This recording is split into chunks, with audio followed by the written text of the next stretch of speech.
Good afternoon, Dominica. Welcome, welcome to the Talk on the Block. If it's on the block, you know we will talk about it, right?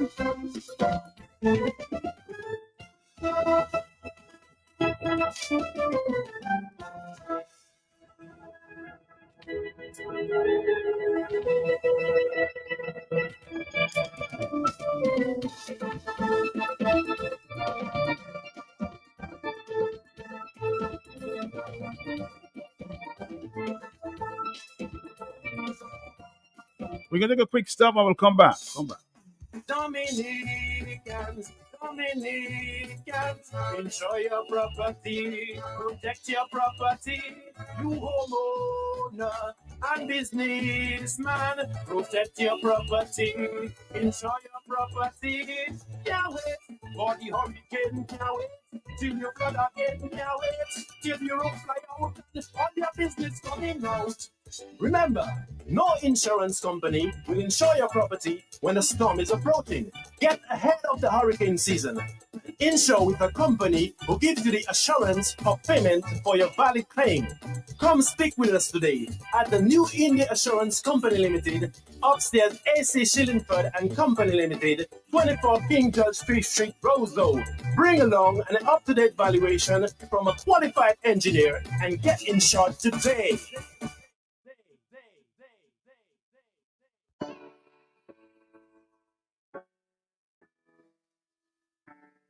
Going green isn't always easy, especially when options are limited. But at ESA Trading Limited, we're changing that just for you. We're proud to offer sustainable solutions that help you make a real impact, one small step at a time. Say goodbye to styrofoam and hello to our compostable clamshells, trays, and baggats products, the perfect eco-friendly upgrade for your takeout packaging. Because great food deserves a great container, and ours are sturdy, stylish, and earth-friendly. We've got it all. Clamshell bowls and leaves, cake plates, cups, round containers, forks, spoons, even free compartment meal boxes, all made from renewable materials like wheat straw, sugarcane baggers, and PLA. Our compostable containers break down in commercial composting facilities, helping reduce waste while keeping your food fresh and your conscience clear. Join the movement. Make the switch.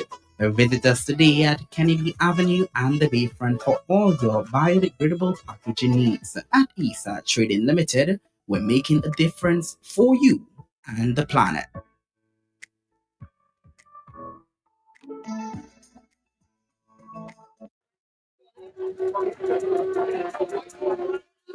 Good afternoon, Dominica. Good afternoon to you.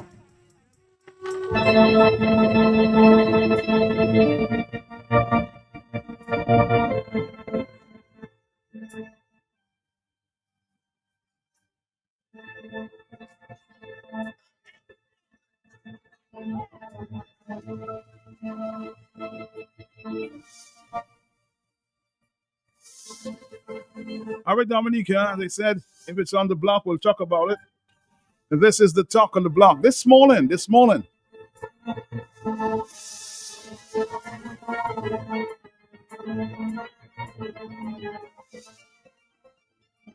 I spoke to you about something that was on my mind. Still is, but it was very troubling. And I thought I should speak out against it.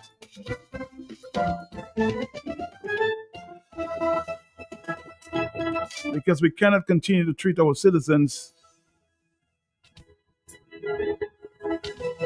that way. I received information that after my good friend and brother, Dr. Dale Dangleben,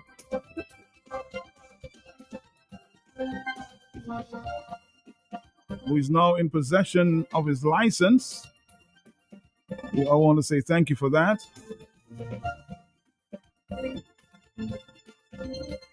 Opened a care clinic in Point Michelle just a few weeks ago. And as a result, ordered a 40-foot container with more medical supplies. And some of these medical supplies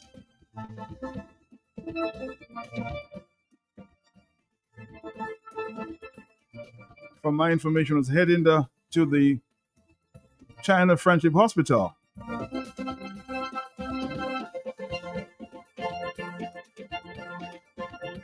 And it was agreed by a few in government circles, including ministers,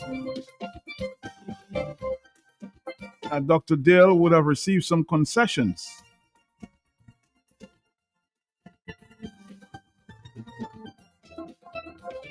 But after this container, 40-foot container, landed in Dominica,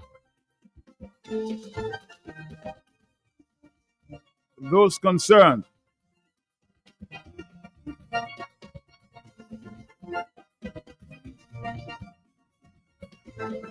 refused to give the necessary concessions.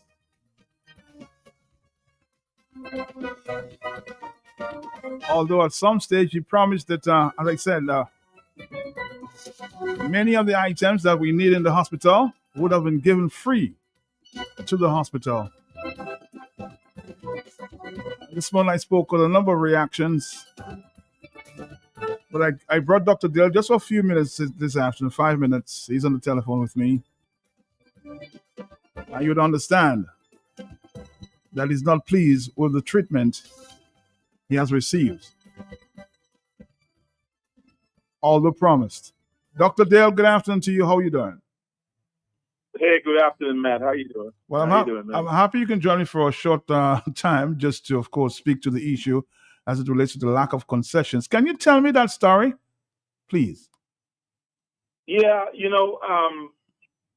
I shipped a container, I want to say the end of April, and there was communication. And I want to make it fundamentally clear that, I know the rules, what needs to be done, and it seems that, and I know what folks are going to say, but I just want to make sure I put this into context, that I reached out to the ministry and I said, I have a large amount of medical supply. And remember, this is not expired supply. This is, things that 4 or 5 years, to 2029, 2030, good stuff, really good stuff, mostly for hospital.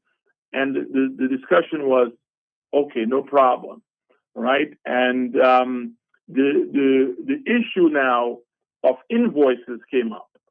And remember, in between that time, the PS of Health has changed, right? While I was having these conversations. Now, the invoice, they told me had to be exact, which I was a little taken aback by. I'm sending a container down with a large amount of medical equipment. And when I talk about medical equipment, I'm talking about high-end medical equipment, not just Band-Aids and gauze and basic things. I'm talking about high-end things for operating room, things for the hospital, and I'm being told I need an exact list.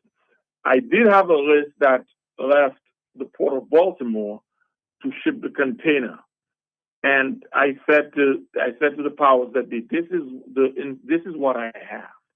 Now I was told why I was told, why don't I understand the process? That was the exact word of how things happen in Dominica. And I said, I want to get this thing to Dominica. I want to get it on the ground. And we could work something out, even if it means folks coming there and being physically there with me and literally taking what they need for the hospital. I put it that way. And then, I think the communication got cold and I tried to reach out to certain people.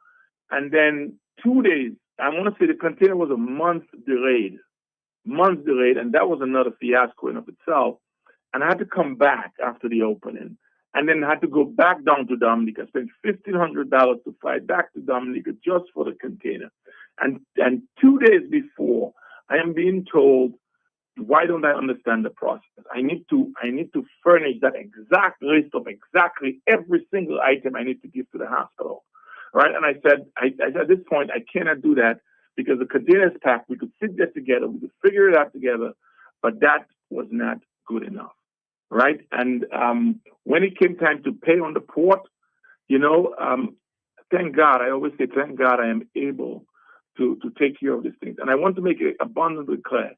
I did none of this to profit myself. And I have said it to them repeatedly. When I send these things to Dominica, it's not for me to make money. It's not for me to profit. I don't want a penny leaving Dominica. And that's on the record, right? So the fact that no one could really sit with me, meet with me, and help me, because I came back for 7 days in a crunch period of time, spending so much time on the port, back and forth. And at the end of the day, I had to pay a significant amount of money. Right? And remember, I'm trying to help the people of Dominica with that, what's on the container, not just for my clinic or what I'm doing in Point Michelle for Patient Choice, but for the hospital. That was my commitment. To keep politics out of this. Let's help our people. Let's do this. And they could not give me a penny, in concession. So at the end of the day, I had to write the check. I paid the money to get the container off the port, at the tailgate, and all the fees I had to pay, the VAT and everything else. Right? So again, what that does, it puts me in the hole in trying to help the people I'm trying to help. Right? And they don't understand that. But again, I thank God I could afford to, go down there, pay for my container and get it out and not beg. Because I think that is the issue. You know what I mean? And folks might say, well, why didn't you speak then? You see, everything has its moment. Everything has its moment. I refuse to be silent. I've never been silent. I cannot be bought, right? I am willing to work with people for the betterment of our people. And I've said this repeatedly. My mom is gone. My dad is gone. My brother's gone. People are gone. My friends are gone, many of them. And I keep coming back and I'm helping. I came to Dominica since last April 2024. I came back 6 or 7 times, 6 or 7 times. And I have spent a large amount of money, I will not say the amount, on air, in that economy. I have spent more money in that economy than some of them can even talk about, right? And I do it because of the goodness of the people, and I love my country, and I love the people, right? And Patient Choice is an example of that. And we're able to move forward for the love of people, Silence, I've always said that silence in the face of oppression is betrayal, man. It's not anything about neutrality. You cannot be neutral in situations like this. It's complicity.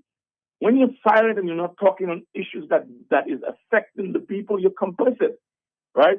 And as a matter of fact, it's immoral. I have used that quote many, many times. So your silence is immorality when you know better. And that is what is happening, right? And I am trying to give opportunity. And at the opening of Patient Choice, right, I brought my power rep, I brought members of the opposition, I brought the Minister of Health, and you heard the speech. And I talked about opportunity, and I said opportunity in my speech. I said opportunity is us as individuals reaching back and pulling others up so they can be better. And that's what this has to be about. So we can have that self-determination that Marcus Garvey talked about. I'm not there to make money. I came up to America and I made my money.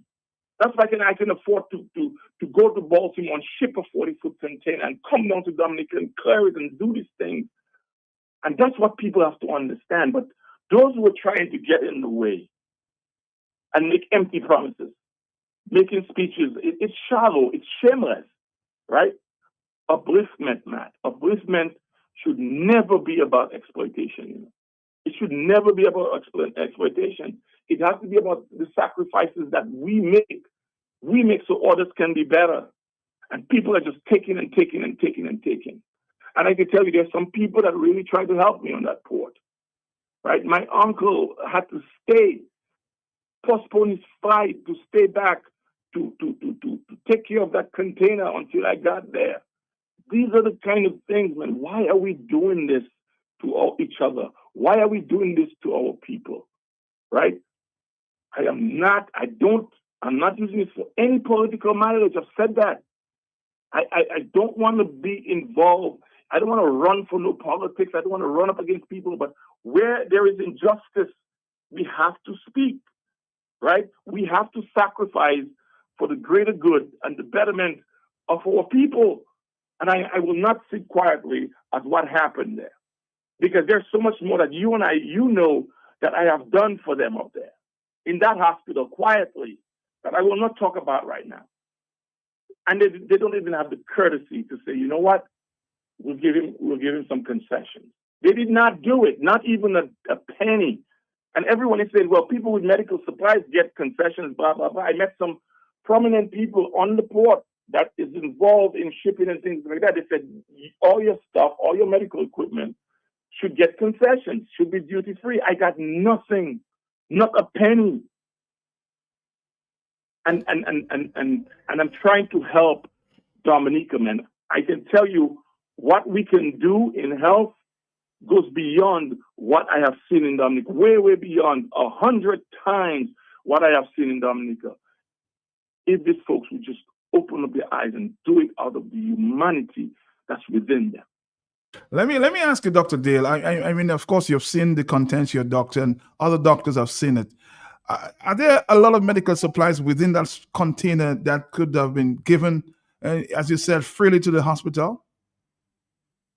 Yes, and because I cut it and they did not show up and they did not come to help, it is sitting. A lot of this stuff is sitting in my company in Point Michelle, right? And I could tell you, it's on island, and that is what I've tried to explain to people. You know, I talk about Pan-Africanism, I talk about Frantz Fanon, I talk about Marcus Garvey, I talk about economic empowerment and self-determination. Why are we saying to us that we have to wait on Barbados? Why are we saying that we have to wait on Trinidad? Why don't we sit and say, you know what, let's have things in Dominica so that when we need something, it's available. That's what I'm trying to do, right? But when people are trying to move pieces around so they remain in power, then that becomes problematic. It becomes problematic, and then the people interest is not at mind. It's power and staying in power. That's all that's important, right? So it comes back to what do you do for the people that need their help?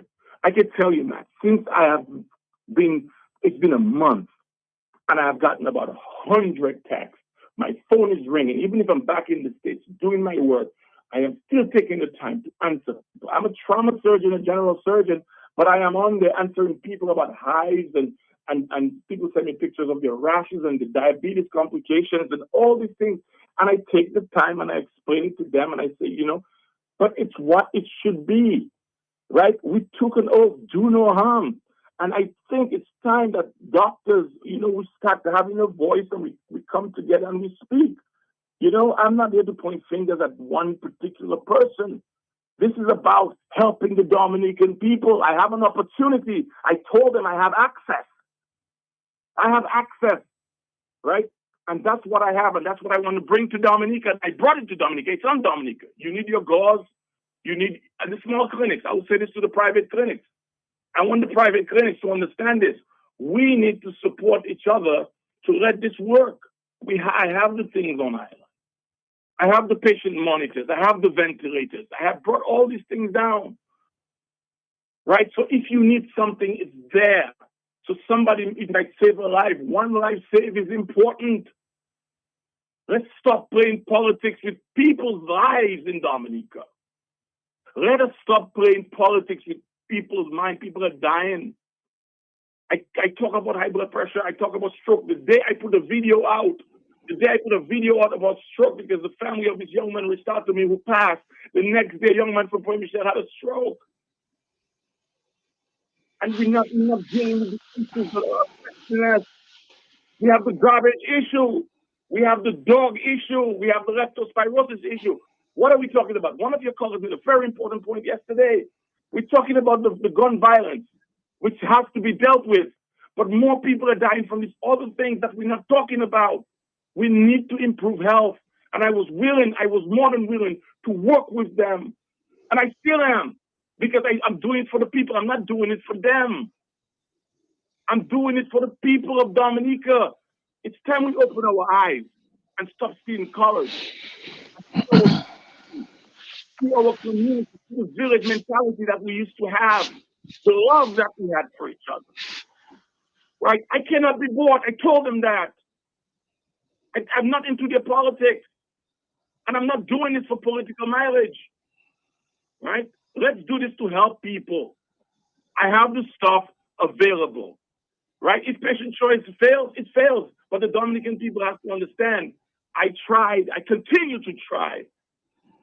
I continue to give. And some folks from the hospital came by and visited.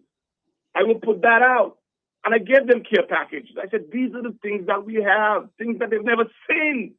I brought you Dominica. And you think you're not giving me concessions, or you burying your head in the sand is going to stop me? My philosophy is that of Marcus Mosiah Garvey. My philosophy is when I came to this country, I came to America, but I always had Dominica at heart. And I was able to become wealthy enough that I can now look back on my country and my village and give back. People ask me, why did I put this upon your shelf? Because that's where that's where I was born, and that's where I love. And that's why I do the things that I do. And these folks have to understand. They have to understand my mental strength. This is not about weakness. This is not about people that's just going to fold. I don't need political favors. And it should not be about that. It should never, ever be about that. That's what we've become. That's what we've become. I've been in America for 35 years, coming up on 35 years, right? So me opening a business and trying to work with the Minister of Health or trying to work with doctors, it's not about political mileage. It's about the people. The people that are suffering in Dominica, people are suffering, People are dropping like slides in their 40s, from high blood pressure and strokes, Right? And diabetes is rampant, and we're drinking, and we're morbidly obese. Why can't we just get along, like once said by Rodney King? All right, Dr. Dale, thank you. I know you have a lot more to share, but we have a little time. So we'll talk another time, okay, Dr. Dale? I feel your pain. Take peace to you. Peace. I have another soul there standing by.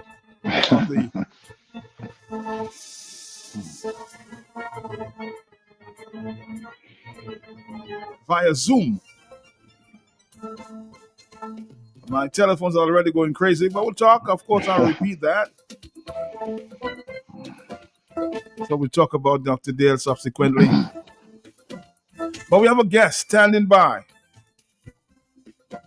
Another doctor.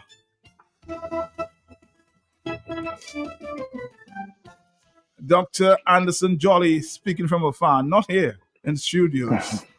So let's say good afternoon to you, Dr. Jolly. You heard the salvo. You heard the salvo from Dr. Dale. A very patriotic guy. Yes, you did. I have to tell you, I really have to echo his sentiments, because so many times has this happened where people come to Dominica and feel like, hey, I want to help, I want to do good, I want to try something, and the frustration is so rampant. And this is something that we go through every day. And I'm going to tell you, I'm just like Dr. Dangobin. I used to want to send things to Dominica, and I have things that I can send to Dominica to help the hospital, to help the people down there. And Matt, I just refuse to do it. It's too much work, too much hassle. So I can tell you, Dr. Dangobin, you're a better man than I am. Keep in the fight. I have since given up. So I apologize to everybody out there. So why have you given up?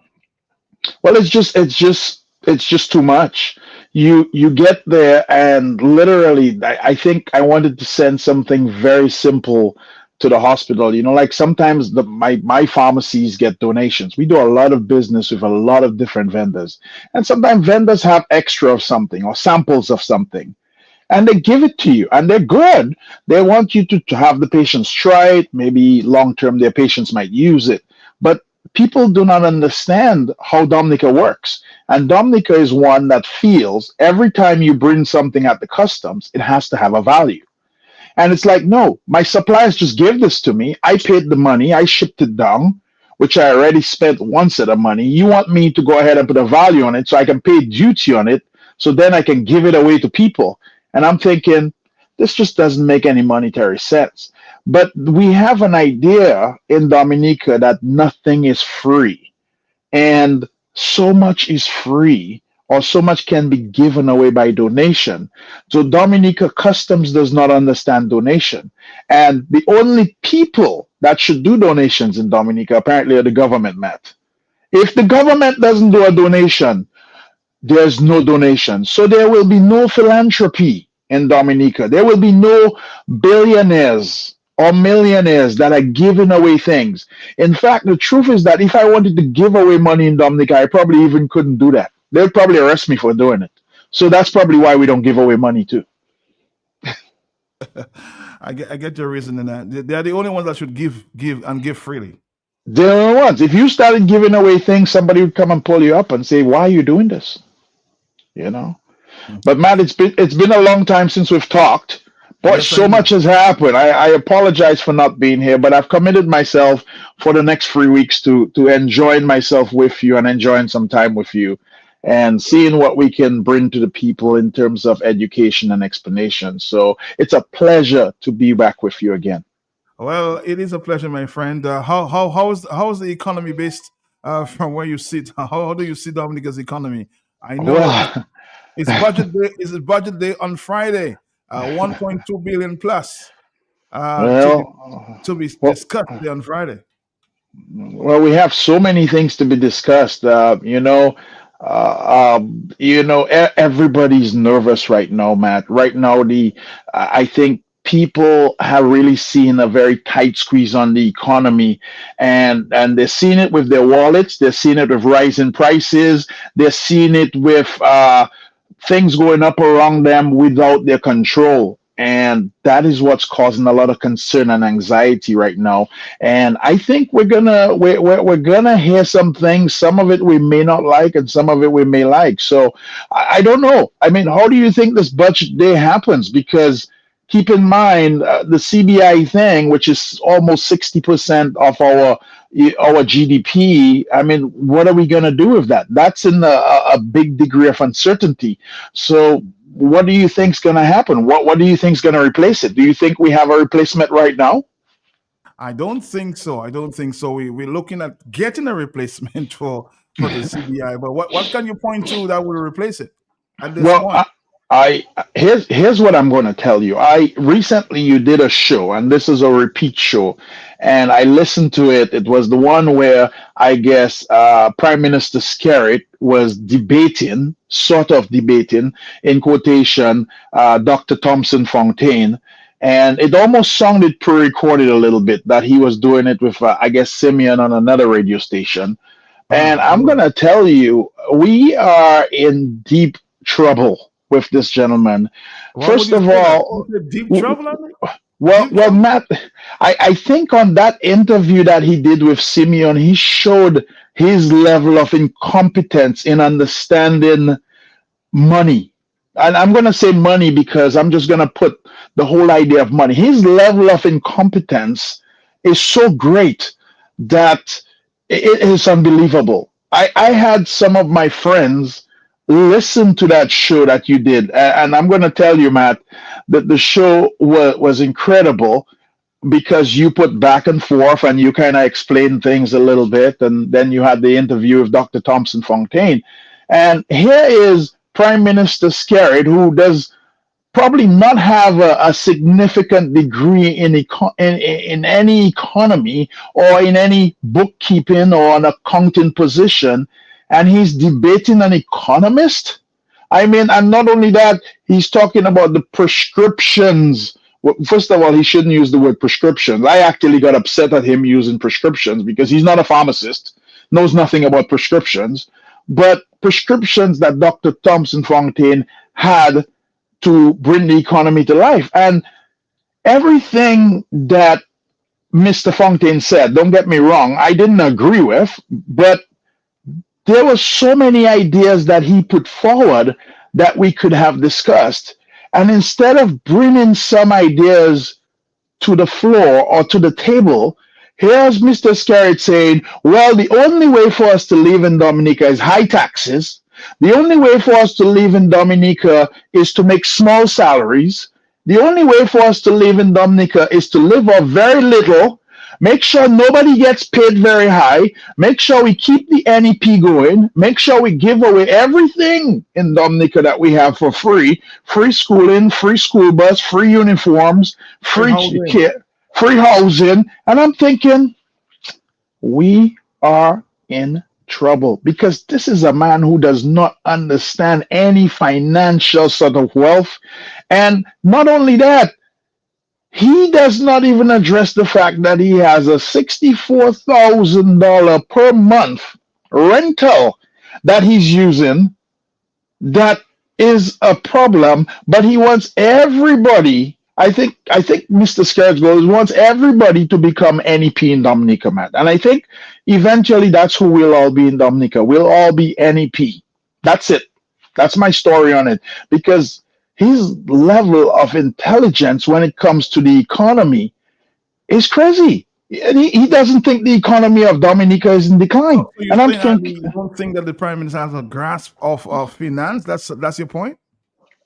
no, he has none at all, Matt. His level of financial intelligence But is he's been in charge significantly of low. finance for a number of years, plus 15 plus years, maybe 20. Are you there? Andy, are you there? Is your microphone off? Hello? Something not seem not to be working. Andy, can you hear me? I don't know what's going on. I have to get my tech to deal with that at this point. Okay, so we're having a little connection issue there, and let's see how we can get that corrected. Stick around, and feel free at any time to interact with Dr. Jolly, Anderson Jolly.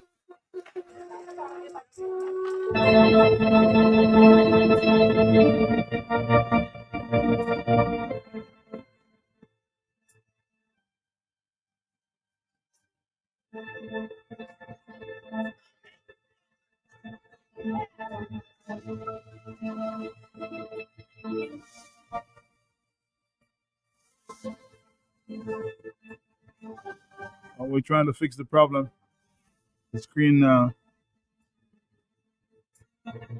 froze up there for a minute.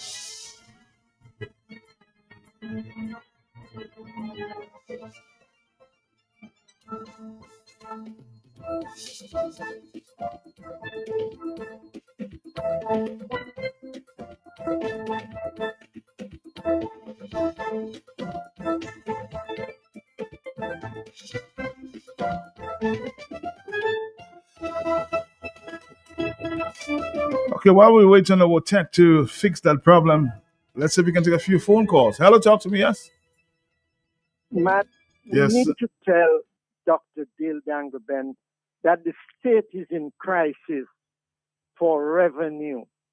We saw the PM just, was it last week, go on his knees and plead to the public and to the business community and to the churches. He says, please, I need help to fight the gun crime, to take the guns off the street. He went to the car dealerships. He says he needs vehicles. Please donate some vehicles for us to fight this crime. Matt, look at what's going to happen on Friday. We're going to ask Parliament approval to spend $1.2 billion. Well, why aren't you asking Parliament approval to receive in excess of $1.2 billion? Dr. Mack, you have to show us that you're going to receive in excess of that $1.2 million, if not Are we going to continue into a deficit?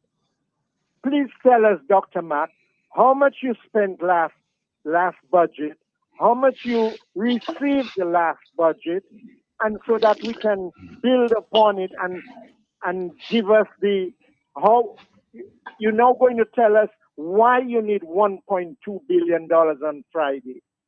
So, Dr. Mac, Dr. Dave, you understand? You spent $20,000 in freight to ship a 40-foot container. You spent about $6,000 in LSD, landing, storage, and delivery charges to the Port Authority. I guess the Ministry of Health and the Ministry of Finance is telling you, look, if you really want to donate something, some crucial items to the hospital, we know we need it, but we're in crisis. We need the funds too. All right, Peter. Thank you very much. We're going to connect again with Dr. Allison Jolly. But would you claim, because we're talking finance here, would you agree, like Peter says, that this economy is in a crisis, Andy? We'll come back to the ministry and of the I, gentleman. Matt, I think we've been going down in decline for a very long time, and I think if we look at the countries that are to the left of us, to the right of us, those countries are have exhibited some degree of profitability, or they've developed themselves. They've used money very efficiently, very wisely. If you look at Dominica, the conception or the idea of Dominica, if you recommend it to anybody along the islands, is that Dominica is kind of behind God's back, and Dominica has been left behind.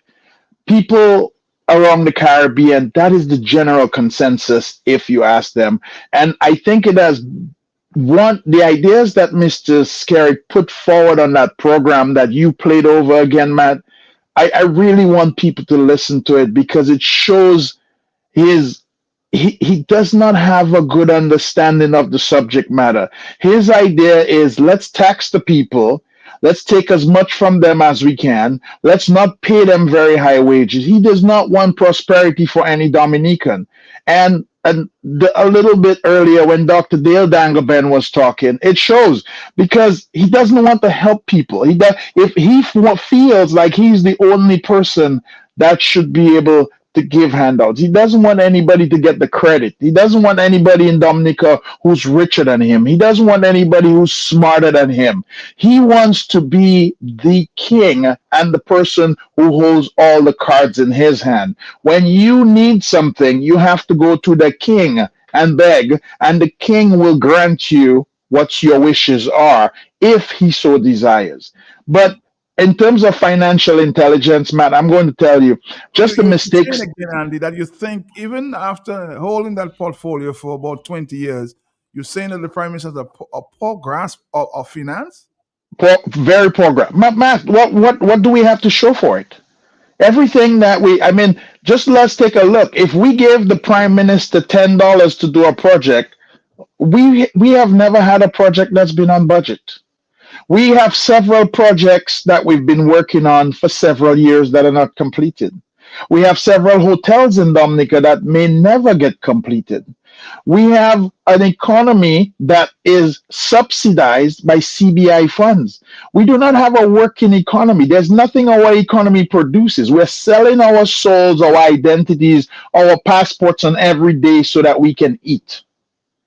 That's what we're doing. So where is the grasp? And not only that, the government has not produced any successful businesses in Dominica. We've not had any factories. We've not developed anything. Everywhere else is coming on with production. St. Vincent, St. Lucia, St. Kitts, Grenada, our sister islands are moving forward. Barbados, every one of them, they're moving forward. And what have we done to show the productivity? Now, keep in mind, he's held that position for 20 odd years. But Matt, what has been done? Show us the proof.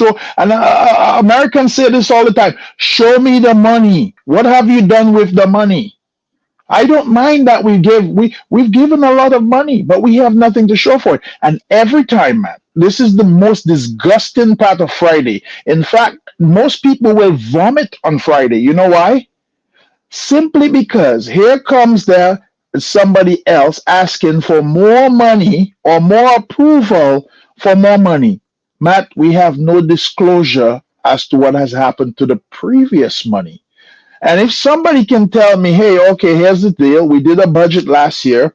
The budget was $20. We spent 15. So we have $5 extra. Or even we come up and we say the budget was $20. We underestimated it. Things were a little bit more expensive than we planned for. Guess what?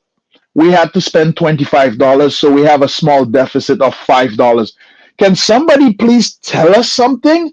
And not just tell us, well, we need more money. What do you need more money for? You're not doing anything. We need more accountability. We're hearing big numbers now. We're hearing this year 1.2 billion plus. But we need some accountability. That's your There's point. none. There's none. There's no accountability. And not only that, there's no postmortem on the money. We have no idea what the government did with the money we gave them last year. We have no idea what they did with it the year before. And then we're asking for more money. More money? Okay. Yes. You know what? Just take it all. Take it all.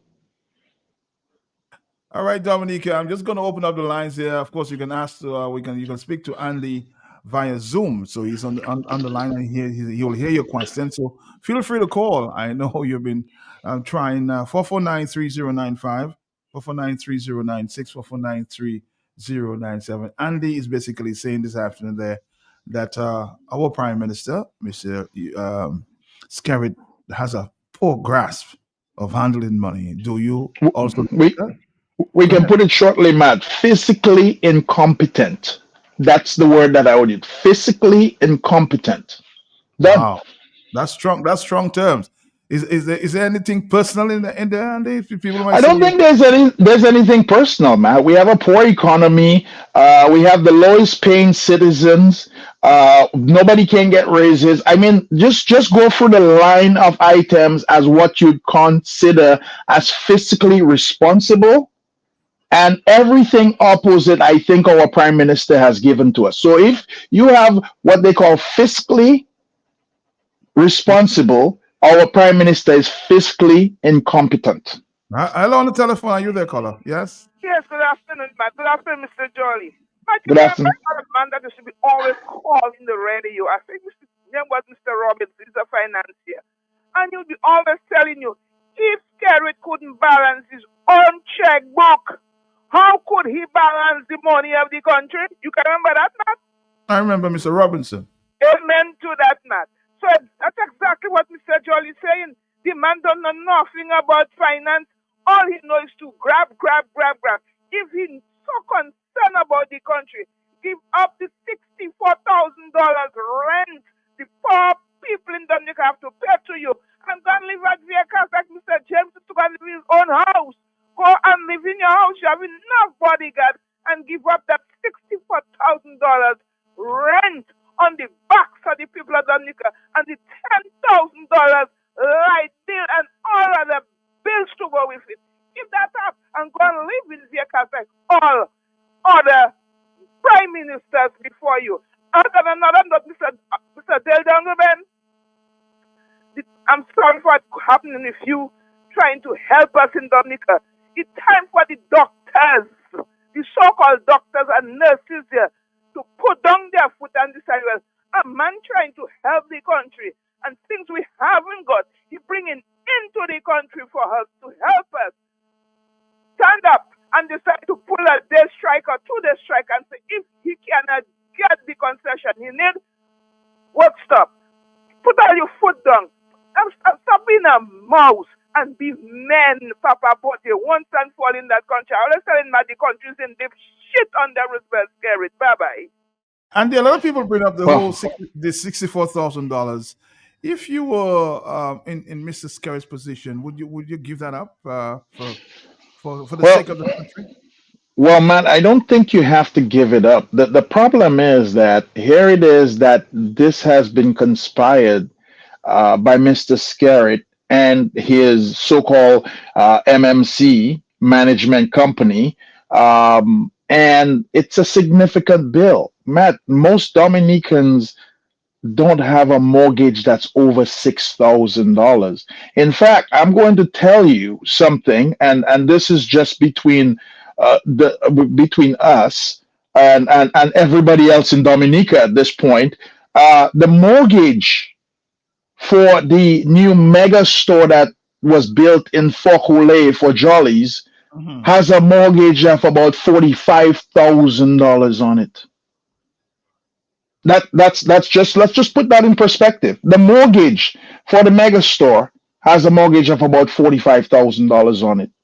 Wow. That's a big significant building. I mean, that building is about, I think, 13, 14,000 square feet. So, and that's a business. So I want to put things in perspective for us. Not only that, Matt, I'm going to tell you, some people might say, well, my words are a little bit harsh.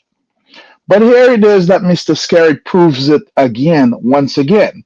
A couple weeks ago, he went up on the podium and he offered a substantial reward for people who would basically rat out or give information to people who were either running illegal guns or who had illegal guns. I don't know if you remember that. I think he offered about a $1,000. Yes, for every All gun. right, for every gun. And then we everybody said, well, that sounds like a good idea. And then he went with his words and he says, well, what I would also like to do, I'd also like to ask the private sector if they could donate money so that therefore we could pay those people who brought in the so-called people who were driving illegal guns or who had illegal guns. I don't know if you remember that part as well, right, Matt? I remember it. I can get it. Yes. Matt, Mr. Skerritt has not done anything for the private sector. I don't know why he would even want to ask that of the private sector. But here's the gall of this gentleman. This is the gall of this gentleman asking the private sector to give him money so that he could do things. And I'm thinking to myself, why would you go up on a podium and make an offer to people and you don't have any means of payment for it? Where you do not go up and ask people to bring information, you'll give them $1,000, but you have no budget for the $1,000. Who does this? First thing, you have to run educated discussions. If you're doing something, you have to think through it. And a lot of things that are done by Mr. Skerritt are not thought through very well. His advisors need to be changed if he does have any. And not only that, his ideas need to be screened a little bit better. Really and truly, Matt, we've been going in the wrong direction in Dominica. Dominica has been closing up. Are you there, caller? Yes. Yes, good afternoon, Matt. Good afternoon to you. Good afternoon to my favorite speaker. Good afternoon. Good afternoon. Yes. Yes, we even asked the church collection to help into because he mentioned it. And then to go to Dr. Dangaben. Mm-hmm. He refused all what he refused from Dr. Dangaben. Not I was going up to hospital to do some message, to see somebody on the ward and to make an appointment. A lady and or agable lady, more agable than me, asked me, give me a book to collect medication. I tell her, my lady, there is no medication in the hospital, none at all. She tell me, your director pay at 12 ma. I say, okay. I only book is not allowed. When I go, not nothing. They have nothing to send for the poor lady. Right? No medication at all. And you have going that way with Dr. Dangaben, the things they have to give the hospital. Margareta, this man wants to kill Dominicans. Thank you very much. Now, Andy, we were talking about CBI on our turn. Thank you, Lucille. And of course, we have to, at this point, speak to some alternatives, Andy. Who and what do we turn to at this time to, of course, to save Dominica, if you will? Well, I think the idea has to be, Matt, that we need to bring a think tank together. One of the things that kills Dominica, I believe we're overtaxed in Dominica. Any investment that anybody would make, a significant portion of it goes towards the government pocket. And we know the government is not efficient. We know they've never spent money right. Mr. Scared cannot give us any accountability for the money that he's spent, or with his office or any other position. So I feel like people are not willing to invest in Dominica. So I think one of the things that we have to do, we have to get a tank So together to figure why out. are the investors staying away? Well, we need to get a tank together to figure out what are the things that we need to do in Dominica to make Dominica investable again. And Dominica has a lot of potential. And Matt, this is my true story. And I've said this for many years with you, that Dominica, one of these days, if discovered, this island may become one of the best islands in the Caribbean if it is done correctly. If we use the resources properly, if we put things together, it's at the center of the Caribbean. It has significant resources. It has an abundance of water, soil, sun. So what's making investors stay away is that there is no accountability, there's no liability. We have systems that are corrupt and that are run very poorly, and we need to fix those. So we need a think tank together to say, hey, we want to make Dominica the place for whatever it is, and we want to bring people there. What are the things that we need to do? What are the things that we need to address? Do we need to address customs and the taxes? Do we need to address the courts? Do we need to address the banks? Do we need to address the police system? What do we need to address to make this place great again? And Matt, the truth about it is that I'm going to tell you, we are very, very dim once it comes to the CBI. If you notice, Matt, Mr. Scarrett, even though he's given over free press conferences in the last few weeks, has not mentioned anything about the U.S. ban on the 4 or 5 islands that were pointed out in the Caribbean. He has not given us an update on that. We had 60 days. Those 60 days are coming very, very close. And he has said, don't worry, everything will be taken care of. So he's not given us any indication what they're going to do with the CBI program. Because again, if we lose the CBI program, Matt, what are we going to have? The agricultural sector, I have not seen the government putting one foot forward in order to help the agricultural sector move along or boost it in any way. We have no factories coming into Dominica right now, and we have no commerce potential in Dominica right now. And it just goes to show, Matt, I don't know if I'm going to bring something back to you that pains me because, as you know, I'm a real estate guy. And this is where I made most of my money is in real estate. We have a building that's sitting in the middle of Roseau vacant for the last 2 years. And that's the big building right next to Deepex right there. And that building, we don't know who owns it. We don't know what we're doing in it. It's empty. Is it finished? Is it still under construction? What are we going to do? So we have Mr. Scarrett, who is in charge of bringing investments into the country. So if anybody has to go up on a podium and tell us what investments are we expecting, that would be the person. But if you notice, we have had silence from him.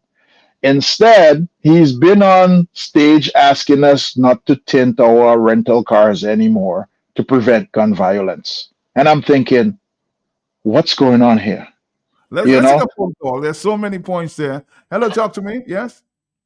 Yes, good afternoon to you, Matt. Good afternoon to you, Mr. Jolly. I just heard you mention something that you have been really piling on the pressure about that building in Roseau. I can reliably inform that it is going to be open, and there are some people who are showing people the card to enter that building. I even heard that there is some person who is going to close down their business, their news business, who is going to be employed. Anyway, that's something about breaking news. We listen more. Well, you're hearing things I haven't heard myself. But of course, we'll keep a close look. 449-3095-9697. If you want to, of course, question Mr. Andy and of course challenge him on some of the points he has made, but we're looking at some of the alternatives, because CBIs is closely going down. We see what's going on around us, so we have to come up with some alternatives. Back to you, Andy. Well, Matt, maybe probably one of the only alternatives that we may have to is to go borrow more money, and I don't know who's going to borrow us more money because we don't have, what do we have to back that borrow? That we are really in between a rock and a hard place. So we have to, and Mr. Scarrett had that interview that he did the other day, and when somebody who's young and upcoming listens to that, there's no hope for them. I mean, he gave no perspective on the industry. No, where is it going? What are we going to do? Where are we bringing the new jobs to Dominica? Where are the young people who are studying right now? They're going to come back home. Where are they going to find employment? Where are they going to find jobs that have a sustainable amount? Right now, Matt, in Dominica, an average price of a house is about $500,000. I mean, where can people find jobs to buy those houses or pay for those houses? So Mr. Scarrett needs to try to bring some solutions to the table. I mean, I've listened to his criticism of Thompson Fountain, and he should have probably never done that. If I was Mr. Scarrett, here's what I would advise: go sit with Mr. Thompson Fountain. He's an actually economist. He has a degree, just like me. If you want to feel better, then come to me. I can put you on just about any drug to fix any problem that you have because that's what I work in. So he needs to have respect for these people. You cannot be talking about economy and fixing an economy and you have no specialty, you have no education in that field. And all the things that he said were so depressing to see that there's a man that is talking about something that he has no clue. You cannot be intelligent about running Dominica as a country, Matt. And we have failed for too long, and we need to do better. Our people need better paying jobs. Our minimum wage needs to be increased. Matt, I was recently in the island of St. Kitts and had a chance to visit with some of the premiers over there. And I'm going to tell you, they just striked up a significant wage increase. If you were in St. Kitts, Matt, you would be making twice as much money as you were making in Dominica. And hence the reason why all our citizens are moving across. They're moving to St. Lucia. They're moving to Dominica. They're moving to Grenada because these other countries are paying them better wages. Mr. Scarrett needs to fix the country so that we can get it back on the road. Matt, I don't have an answer for you on what we're going to use to fix it. But here's what I have to say. We need to bring some factories back to Dominica. We need to employ people and we need to get the economy of Dominica working. But as to where to start, we have gone so far down and our government has committed us to this road. And I think it's going to be hard for us to come back. We were bent on selling passports for a very, very long time. I don't know what else we have that we can sell, So But we need to find alternatives. Of course, the passport business is going out. Hello, talk to me on the yeah. telephone. Are you there? Sorry about that. Let's take a phone call. Are you there, caller? Yes. Yes, I'm there. Okay, sir. Yeah, good afternoon, Matt. Good afternoon to you. And good afternoon to Andy. A question to Andy. Yeah. Is right. Have you come across a condition called NPD? NPD? NPD. What's the long abbreviation for NPD? Narcissistic personality disorder. Oh yes, narcissistic personality disorder is something that's there. I mean, I've come across it, but I mean, I will tell you that I don't. It's very hard to call somebody a narcissist, but I I I I would hope in our condition or in our state that the last caller called, the hospital doesn't have drugs. People cannot get medication. That is something real. That is not something we So should joke around.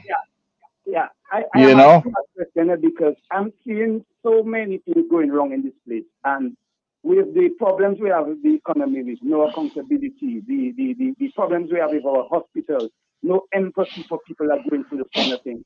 And just across the board, our agriculture, our everything, our boating industry, everything in this country.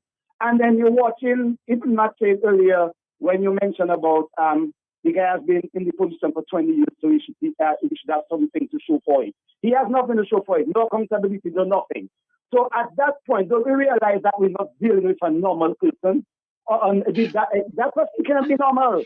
Something is not Wh- right about that individual. Something is not right about that creature. And whether you don't want to say that's what it is, But all these signs and symptoms I am seeing and I am reading and studying, bro, where we at there, we have not seen the worst yet. That's all I will say. Have a good day. We're going deeper in the hole. Well, I think we have some structural issues, Matt. And one of the things that I pointed out on one of your previous shows, and this has to be noted by everybody, is that Mr. Skerritt does not walk on the ground that we walk. And I do not believe that Mr. Skerritt actually has the best heart for Dominica. For instance, You actually don't think so? but he said that before. He said, look, when my children get sick, I'll fly them out. So he's not using the hospital. So he doesn't know the hospital's out of drugs. His wife doesn't walk on the sidewalks in Roseau. So, I mean, it's obvious by the type of shoes that she wears, right? I mean, because, I mean, you can see that these are not normal things. So, therefore, our circumstances that we feel, when you walk across the road to get food, he doesn't walk across the road to get food. Where he lives, you don't live. When our water in our pipes go from Dawasco or whatever kind of water we get from Dawasco, he doesn't get the same water.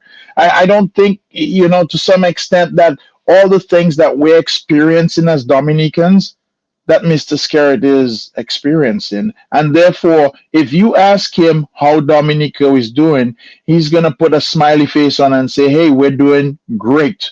You guys are doing good. In fact, the other day when he was talking to the NEP workers, I watched the discussion and he is very happy that NEP is doing well. And I'm thinking, why are you happy NEP is doing well? We're the only community state that has NEP at such a level of salary in the entire OECS island.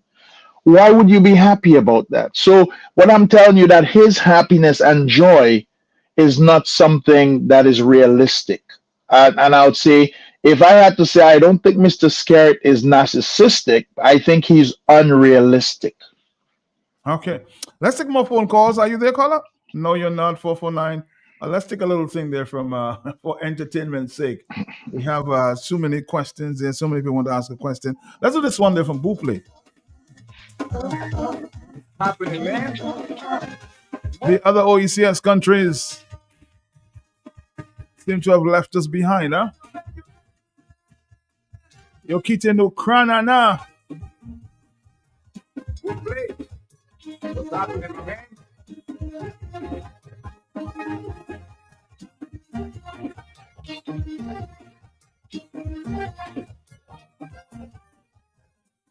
My good friend Carl came down to Dominica, first time in a long time. I don't know why he vexed with man like Hunter. It's with me he chose to line.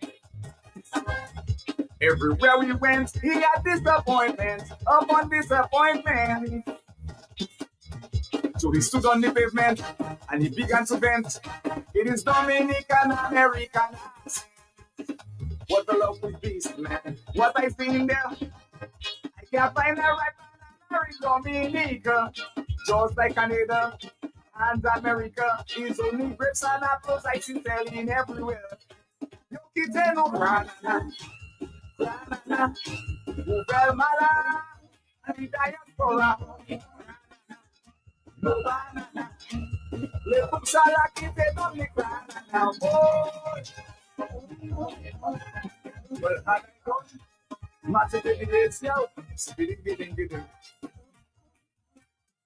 What do we have to do to play catch up, Really?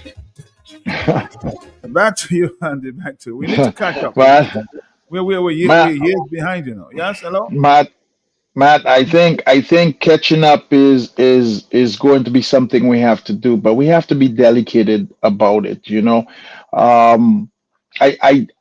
I know that there's so much to do, Matt, but I think it starts with the leadership, and we have poor leadership right now. And I don't think, even though you and I wanted to catch up, we could.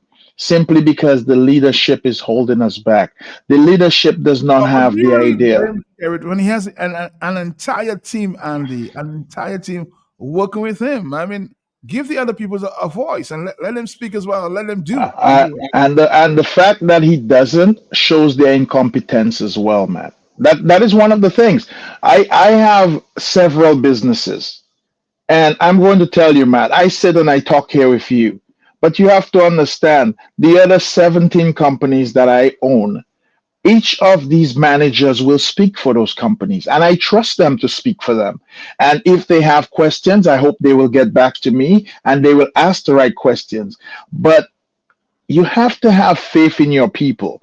And in fact, the truth of the matter is, if Mr. Scarrett was so competent and so organized about his financial minister, he should let his financial minister debate Mr. Thompson Fontaine, probably.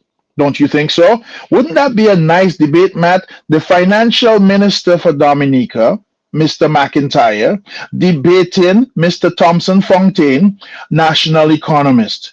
This is a debate I would like to see, because then Mr. Scarrett could listen and he could probably learn something.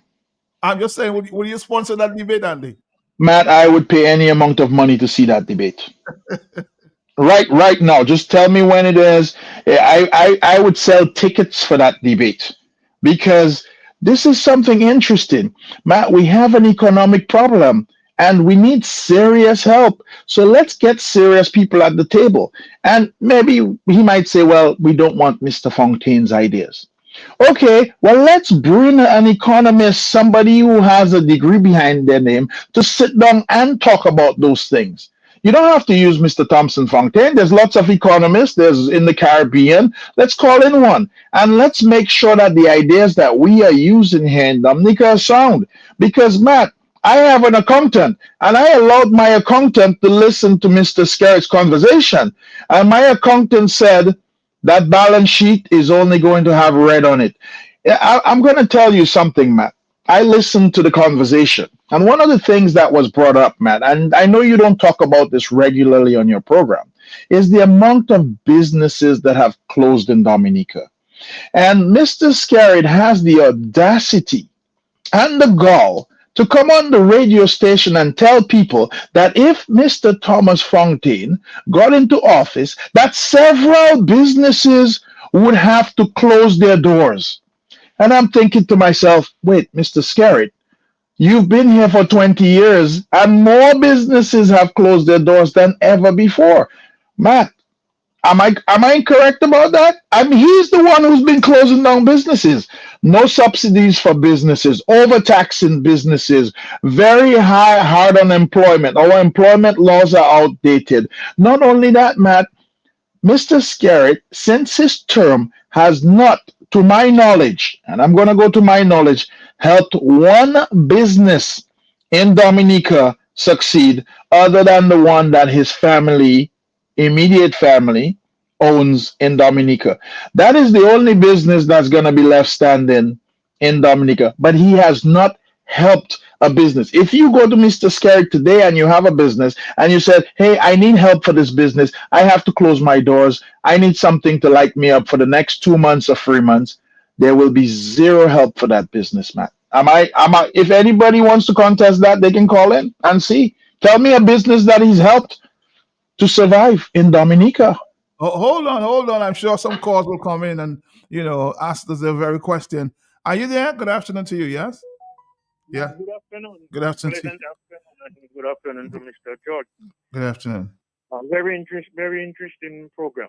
But I want to ask Mr. George, based on the economy and our economy continue to plunge down, with the different projects that we have going on right now, I'm not an economist, but with the different projects that we have going on right now, including the international airport, the schools that are being built, I'm here thinking that if at least 75% of that money that's being spent on those projects were coming back to Dominica, stay in Dominica, Dominican themselves hard work on those projects.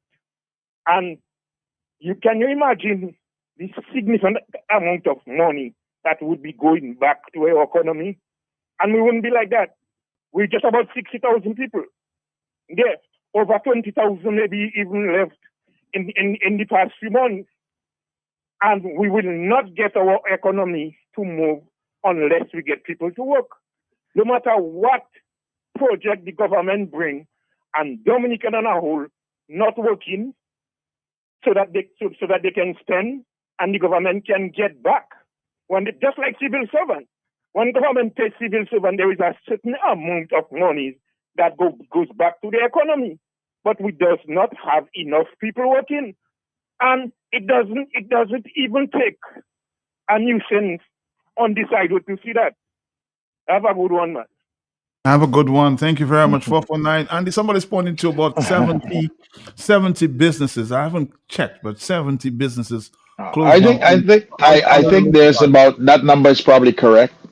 I think that number is definitely correct. But Matt, the caller raised a good point. I mean, we have several projects going on. A lot of them have very few Dominicans employed or very few Dominicans in good paying jobs in them. And I have to tell you, I don't think those projects are being done for Dominicans. And to see the level of development that we have, but yet our economy is still struggling, what does that tell everybody? Everybody talks about the airport. Our revenue is going down. So where is all that money going? All that money is being extracted from our economy and is not being presented to use in our economy. So you have to be very intelligent. And it's the same way, Matt, a couple years ago, I think I was on your program, and you remember we had a big message from Miss Denise, because she's the, I guess, Minister of Tourism, right? Correct? Am I correct? You are, yes. Yeah, and she was mentioning how many cruise ships are coming, and this cruise ship is coming, and that cruise ship is coming. And it's the whole idea. Yes, we're getting a lot of cruise ships, but how many of these passengers are actually coming into Dominica? And how many of these people, how much are they spending? Those are the things that matter to me. Are they spending the money when they get off the cruise ship? Are there things for them to do? Are they being entertained so that they can release the funds from their pocket and help the Dominican economy? Bringing cruise ships to Dominica and tying them up at the dock does not help us, Matt. We've been telling everybody that. So we need to watch what we're doing. We need to do things better and get better statistical analysis. We have budget day coming up, Matt. And I'm going to be listening very clearly. In fact, if you want, I'll spend some time with you on this program. And I do budgets for my companies all the time. And I can tell you that a budget is not a very easy thing. But, Matt, more focus should be put on the reconciliation of the last budget. Because, Matt, I don't think there's anybody reconciling our last budget and saying, hey, here's where this money went. Here's what we did. Here's how much we spent. Here's where we will never do this again, or we should do more of this. Or here's where we need additional funds or less funds.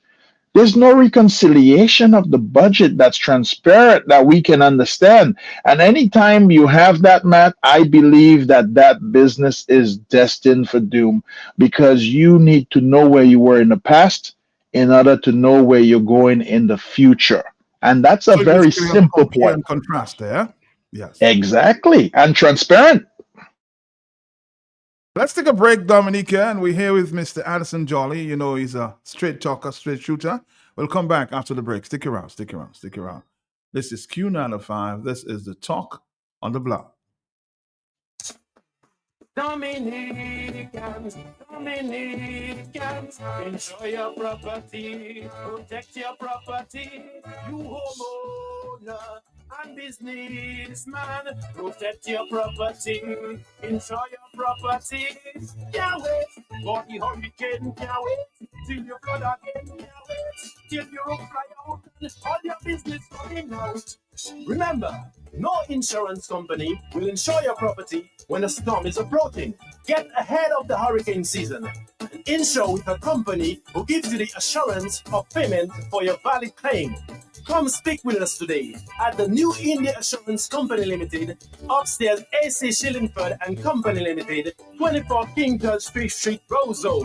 Bring along an up-to-date valuation from a qualified engineer and get insured today.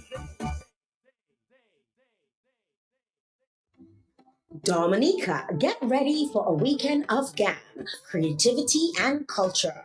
The GEMS Artisan Market is coming to the Fort Young Hotel from August 1st to the 3rd, and you're invited to experience the best of local art, craft, music, and community, all in one beautiful space. Handcrafted products, painting, locally crafted goods, spoken word, acoustic music, poetry, and more. Come support 32 of Dominica's most talented artisans and enjoy performances from amazing artists. Entry is free, so bring your family, friends, and celebrate Dominican excellence. Follow GEMS Foundation on Facebook for more updates and don't miss it. The market is open on Friday from 5 p.m. to 10 p.m., Saturday from 2 p.m. to 10 p.m., and Sunday from 2 p.m. to 6 p.m. If you know your favorite store, dial it now. 612-1253. That's Mega Deals. You can rely on Mega for some real deals on name brand clothing and electronics. High quality, low price. We are a wholesale and retail store located in Calabishi, right on the main road. Check us out on Facebook, Instagram at Mega Deals Dominica. Like our page. Check out our stuff. Call us. Visit us. Would appreciate that. Come try it on. Love it. Buy it. At Mega Deals. Your one and only online and brick and mortar store. Mega Deals is also on wheels. We make it convenient for your shopping. We deliver straight to your door. Email us at info@megadealsda.com. Rely on Mega Deals for some real deals.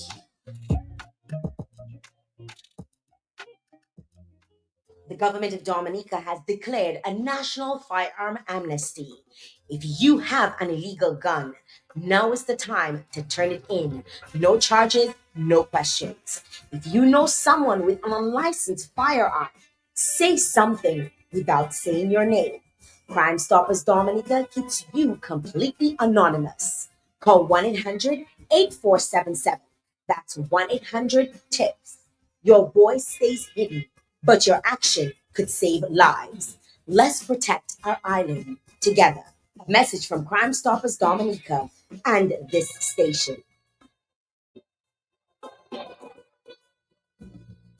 This is Leroy Prince Waddings Charles, Creole Cultural Ambassador, father, mentor, and believer in the power of our people. Too many of our sons are dying. Too many of our communities are bleeding. And the truth is, the guns didn't just appear. They filled a void where guidance should have been, a void where opportunities should have been. But hear this, we are not powerless. We have seen what happens when we give our youth the mic instead of a weapon. We have seen our culture, our rhythm, our music can transform pain into power. From the street corners to festival stages, music has given many of our own a reason to rise. And just as we celebrate 25 years of the World Creole Music Festival, we are reminding that talent, when nurtured, can outshine violence. So I'm calling on every elder, every artist, every leader, every parent. Be the voice that guides, not the hand that points. Be the bridge, not the barrier.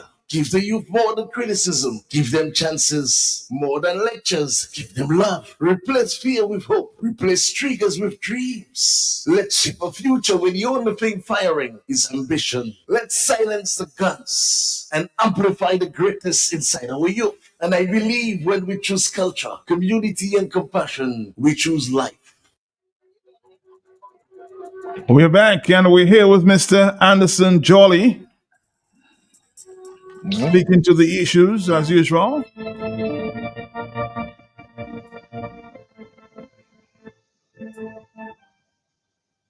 He's speaking to us via Zoom. So he's not here with us, but has decided to spend some time with us. And we usually welcome that.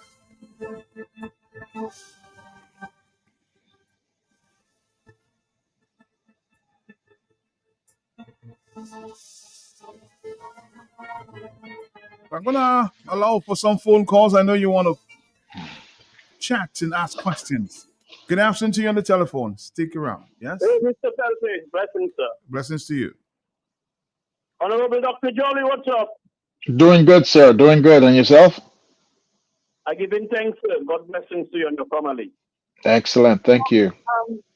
You're welcome. Doc, a lot of people, I am not saying I am correct, but a lot of people may not have come to the conclusion Skerrit is presiding over a broken system that is working profitably and,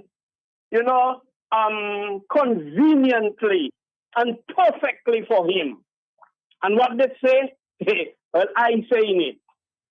If something is broken and it is working in your interest, do not fix it. The saying goes, if something is broken, do not fix it. If something is not broken, do not fix it. They're using reverse psychology, Doc. I using reverse vocabulary. If something is broken and it is working in your interest, why should you fix it? Well, certainly, I think you might be right because it's definitely working in his favor. I mean, he's living the dream that most Caribbean people would want to. I mean, the dream is to have a great job, have a beautiful house, have cars, servants, and to have as much power as you think you want. He travels a tremendous amount, which allows Dominica to give him a significant amount of allowances and travel allowances. And guess what? He doesn't have to also pay for anything he has. I mean, who wouldn't want that lifestyle, right? I mean, the problem is it's on the backs of the poor Dominican people, and they are not getting their money's worth. Conclude there, Doc. After you will comment on what I said. I don't want to take too much time. Let other callers talk. You just touch it. Other Caribbean leaders have to do so much to please their people and for them to remain in that position. All Skerrit have to do is every election to come and just give rum, rice, rubbish, and blood. See, whoa! And it is literally rum, rice, rubbish, and blood. And Dominicans are partying and they don't care. You said that he's not narcissistic. He's unrealistic. That's what you said, Doc? And that is very true. It's unrealistic as well. Because when you're preoccupied with you, you're unrealistic, not realizing you think you're just an entity in isolation. So, Doc, I am just saying, Dominicans are so basic, a lot of us. Skerrit do not have to do too much for us to be there and say, well, he's trying. And in conclusion, the brother know how to gaslight him. The brother make you think his reality is yours. So he tell you why you want to go and buy a refrigerator with ice dispenser. Get your own water container, your own ice breaker. Do it the old time way. When you can manipulate the minds of people to that degree, Doc, and they're so accommodating, they are so receptive to that level of abuse. Doc, what do you have to do to please them more than preside over a broken system that is working for you? So please do not fix it. Thanks for your time, sir. Blessing. Blessings to you. Back to you, Andy. Yes. Well, blessings does raise an important point, but I think that Mr. Skerrit has done something to Dominica that I think might be irreparable, Matt. A lot of the talent that we've had in Dominica and the talented minds that we have in Dominica do not operate in Dominica. So literally what we've done is we've created a lot of talent in Dominica, whether we sent people to study or we taught them ourselves. But those people have since migrated to other countries and are doing very well in other countries. Hence the reason Mr. Skerrit has literally created a playing field for himself where he is the most important card on the board. And he literally has basically gotten rid of everybody or anybody who's challenged him. And we've seen that in his victimization of people. We've seen that in his in his literally, rhetoric on the radio or on TV. We've seen him chastise people, and that's because that he's really in fear of smart people. He doesn't want smart people. He doesn't want smart people around him, and for that, he gets no challenge. And it's not our fault that when he comes on stage, he does these things. So it's not our fault that when you notice that election is coming, that he has handouts that he has to give to people. He's really left this country in really dire need. People are suffering. People have to figure out their lunch and their food. I'm going to tell you, last time that they had the political rally, Matt, I don't know if you remember that, just a few months ago when Motley was coming in, there was a guy putting up signs on the post. And I told the guy, I said, you're not a supporter of labor. I said, you're one of the biggest talkers that you don't like the labor government. Why are you putting up their signs on the post? And he told me, if you give me $100, I resting them down right now. Because I have to feed my children tonight and I don't have $100. I don't have no money to feed them. So what I have to do is put the signs up on the post, even though I don't like to put up the signs on the post. So right now we're really pushing people into some position. That's a reality check right there. That's the reality. So I mean, let's understand it for what it is, right? You have to do what you have to do. You understand? And that's where, but Matt, we've had so many things happen and so many things not addressed. Look at recently, we've had several car accidents where young people got injured. And nobody's coming out and making statements on them, or nobody's giving us any information. We've had the gun violence, Matt. I know you've heard about it and you've done some shows about the gun violence, and I don't want to go too deep into these things. We're looking more for solutions. Yes, I know you don't want to go too deep, but Matt, the solution. I'm very concerned about what's going on with the guns. Well, the solutions are very simple. The solutions are very simple.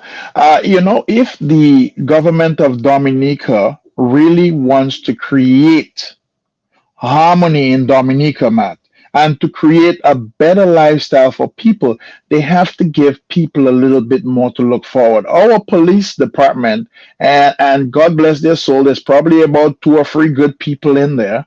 But Matt, the citizens of Dominica do not trust the police. They do not care for the police. I know you had Mr. Blackmore on your station, yesterday morning? Mm-hmm. And the responses that we get from him are very vague. The answers you get from Mr. Blackmore are very vague, and a lot of us don't believe a lot of things that he says. So the police are not very trusted. I'm going to tell you the truth about the police department again, man. And many people will say, well, hey, that police do not do good investigative work in Dominica. We have a lot of unsolved crimes, and people do not think they can get justice. So therefore, people will go to vigilante justice.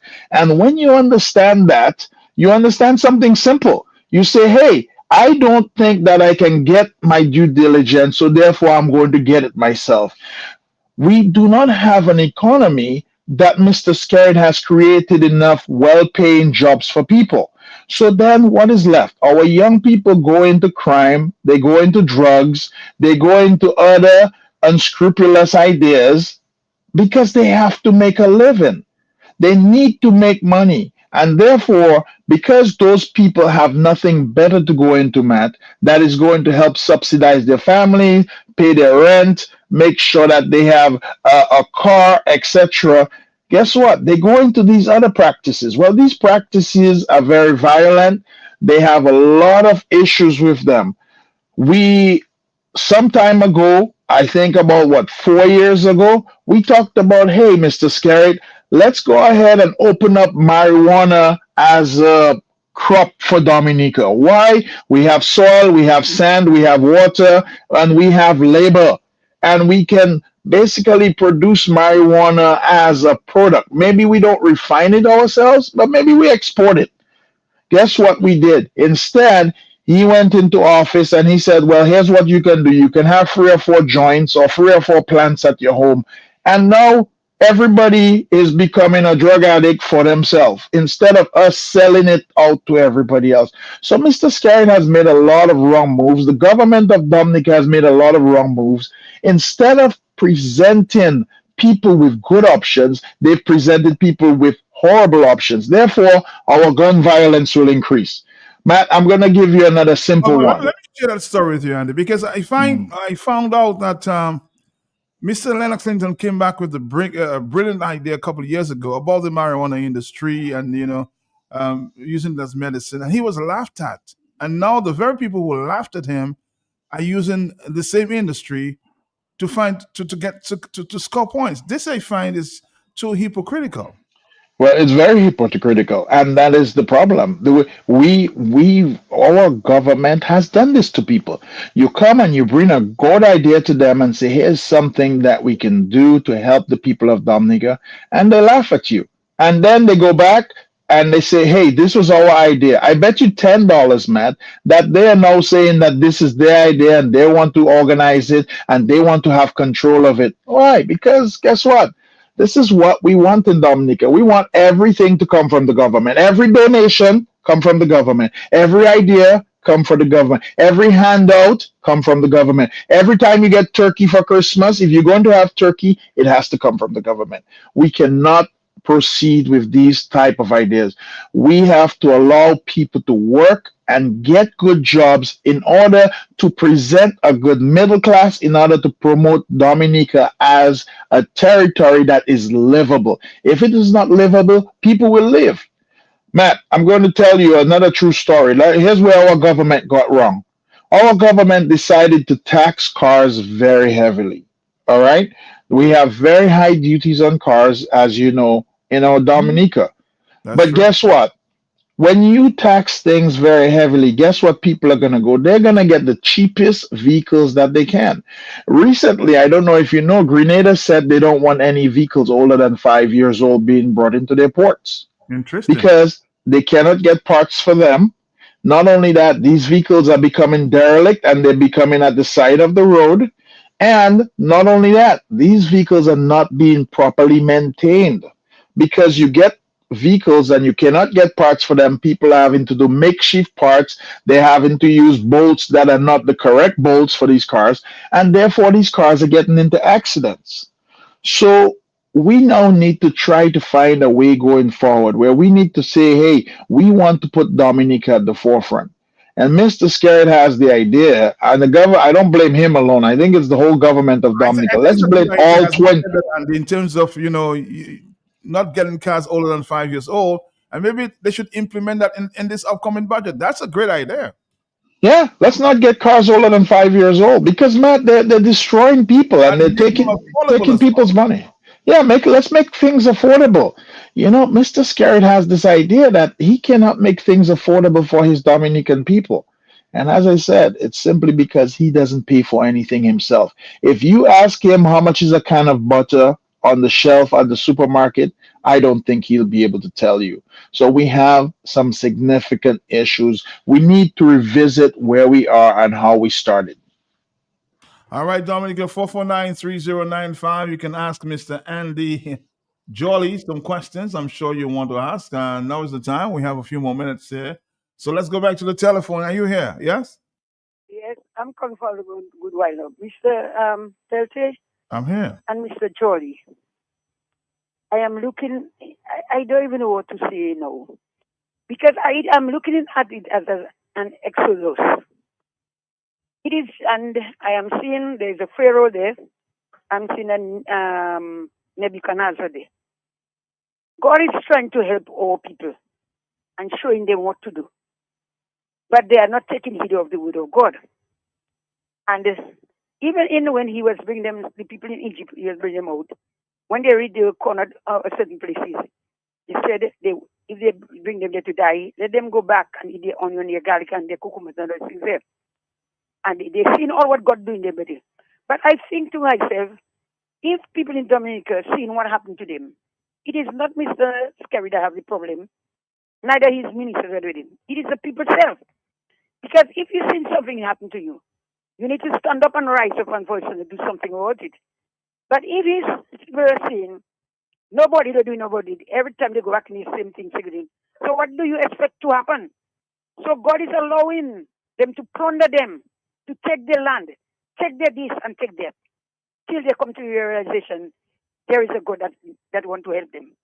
And it will continue there until people come to the realization. People need to turn back and go back to God. Let God deliver them from where they are. The help of man, the Bible tells, don't trust in man. Don't trust in chariot, don't trust in horses. Trust in God. And what we're doing, we putting our eyes on man all the time. And we fighting against it, we blame each other. But men need to turn back and go back to God. All right, that's your Well, answer. well, Perspective. Let's take another phone call. Hello, Thompson. that's a good perspective. Call, are you there? You're not. Let's take another phone call. Yes. Yes, I'm Matt. Matt, you know what they charge on the port is for cars that are over 5 years, because the cars that are 5 years are charged the charges on them very small. Anything over What do you consider small?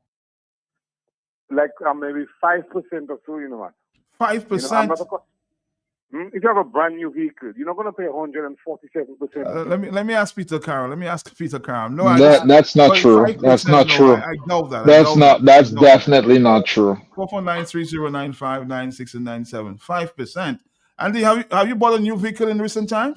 We've bought several new vehicles, and the duties on newer vehicles are going to be less, but the duties are about 100% on a vehicle. Now, if you buy an EV vehicle, which is an electronic vehicle in terms of battery operated, those vehicles are at about 30% of the price. But we have to understand a vehicle is a tremendous amount of money. No, not 5%. There's no vehicle that's 5%. The minimum duty on the vehicles are about 100% for a regular vehicle. Now, the ones that come in that are over 5 years old, those have some surcharges on them and go all the way up to, I believe, 100 and close to 150%. Especially those that are attracting environmental levy. Yes, that I know, but not That's 5%. true. I don't know where I got that information from. Hello, doctor. Are you there, caller? Yeah. Yeah, I'm here. Matt, good afternoon. Thank you for taking my call. I'm an ardent listener of the program. Okay, go ahead. But I never always call. Feel in free. line with what Dr. Jolly said, Dr. Thompson Fountain had gotten some resources as to alleviate the garbage problem. He had gotten a deal for some garbage vehicles, garbage trucks in Canada. Yes, I think they told him that he has to be in government to get that deal. I remember that. Yes. So I mean, this is in line with what Dr. Jolly said. Dr. Jolly been saying they need, even though they'll say, well, they got the deal, but they need to put their feet on that, And Well, I think get one or two garbage trucks in your capacity as a Well- private sector to, of course, help the rubbish problem that we have in Dominica. Would you accept such a challenge? Well, I wouldn't accept the challenge at all. And I'm going to tell you, I heard about that Mr. Thompson Fontaine asking the Canadian and some of the Canadian principals for some funding in order to get garbage trucks for Dominica. Matt, we have to understand that we lived in a very, very closed economy. First of all, I think the idea of garbage should be privatized. Let's take out all the levies that we have on there and allow people to pay for their garbage. Because the truth about the garbage in Dominica is that we are paying for it. There is an environmental surcharge. I believe we are, as every Dominican, paying for it with everything that we buy. We are paying for it. We're just not getting the results, Matt. That's the problem with the whole thing. Well, People because don't understand. I think these levies are being put in elsewhere and not into garbage. But that's why I say let's privatize it. Let's remove those levies and just allow us to pay for our garbage. I would happily write a check for $40, $100, $150, whatever it would take every month to pay for my garbage. But if the government would remove the levy and privatize it, and I'm sure somebody would gladly take it over who's interested in this business. I am going to tell you, we would get an investor tomorrow. A lot of these things that are taken over by the government, they're mismanaged. The funds are mismanaged, and therefore the outcome is mismanaged. Yeah, even rubbish. I mean, something as simple as garbage.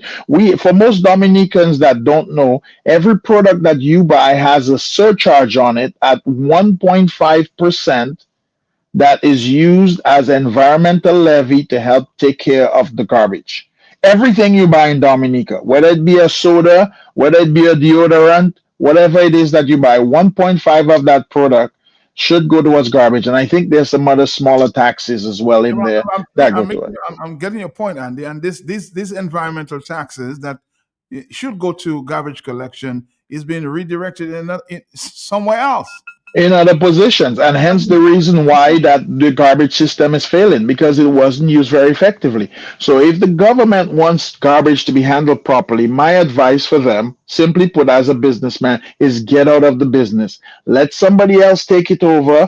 We will happily pay to pick up our garbage. We will go ahead and privatize it out. There will be a company tomorrow that will come in. They will maintain their trucks. They will hire people. They will take care of the garbage. The Dominican government needs to get out of the garbage business. They are not good at it. They've never been good. And let somebody else handle it. That is my best advice I can give them. Hello, talk to me on the telephone, 449-3095-96 and 97. Very interesting. Well, Matt, I don't know if you remember a couple of years ago. I'm going to remind the Dominican people because our memories are not very, very good in Dominica. A couple of years ago, remember when they decided they were going to do that movie called Pirates of the Caribbean?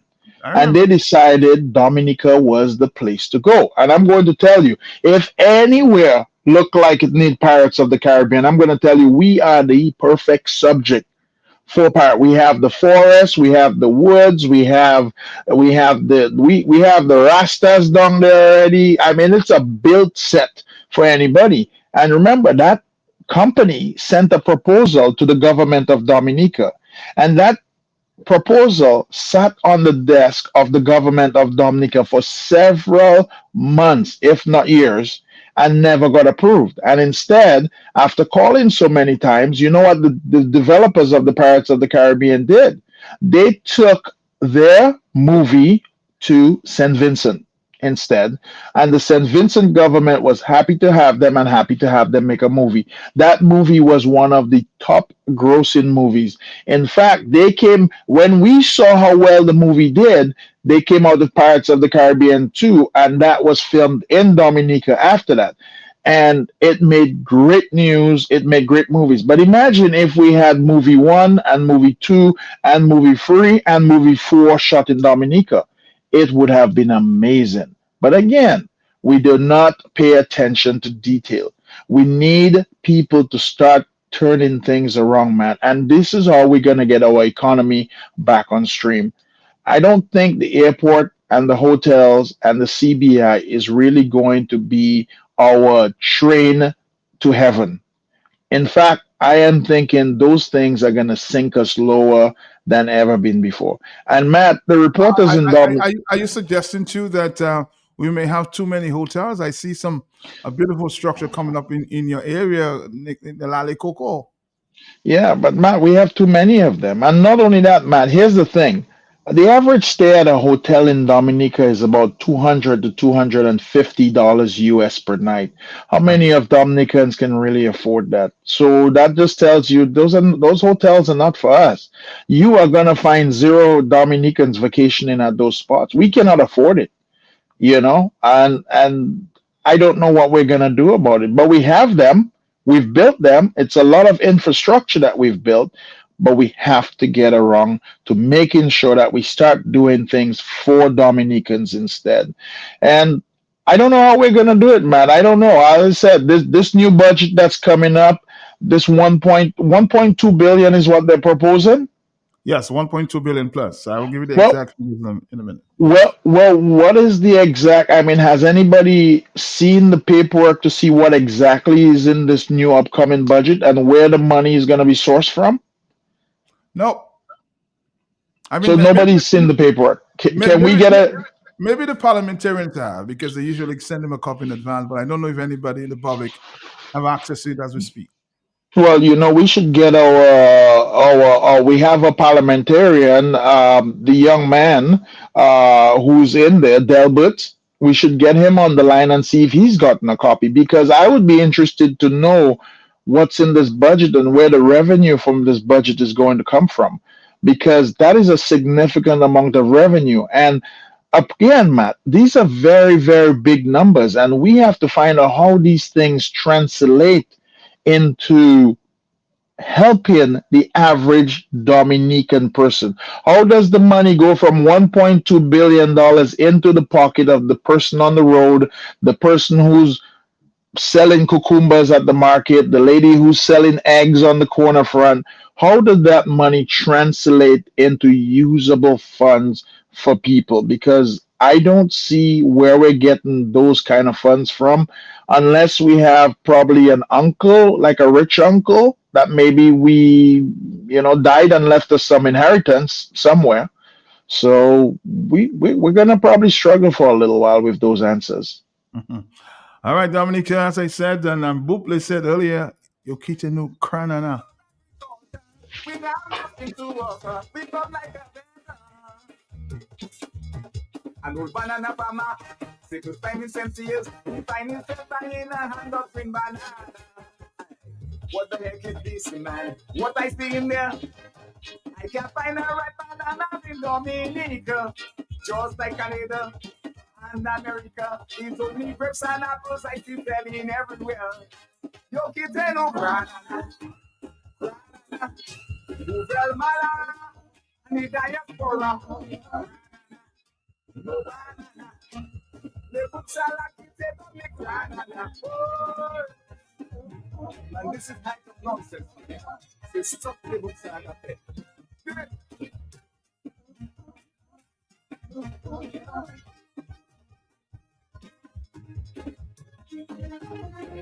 We'll be wrapping up in a minute here.